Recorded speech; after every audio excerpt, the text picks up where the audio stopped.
របងជាប់គ្នាជានីស័យ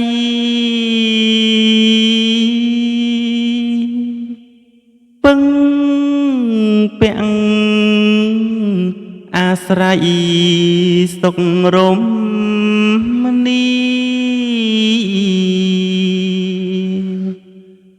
ហេតុអ្វីត្រូវឆ្លុះចងវេរី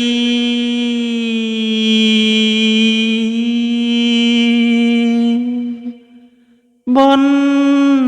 តកម្មពី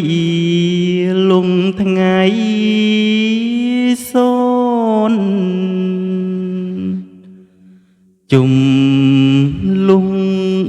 គ្រប់យ៉ាងកើតពីចិត្ត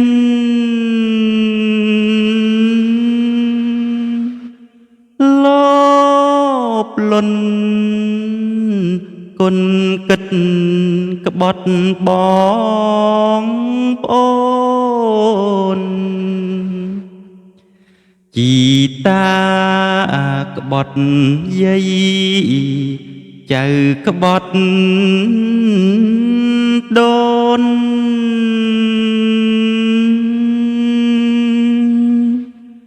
ម៉ែឪក្បត់កូនរងសុខទេហើយជន់ប្រុសស្រីអ្នកនីរតុកបើចង់បានសុខកុំខ្នាន់គ្នារុងនៅ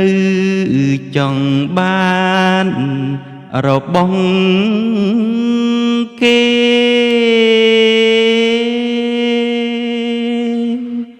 ប្រយ័ត្នមាសមេមានកម្មពីអ្នកធ្លាក់នរងប្រែត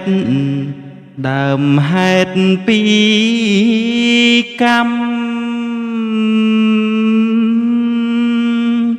ជាផលនៅចាំចងវេ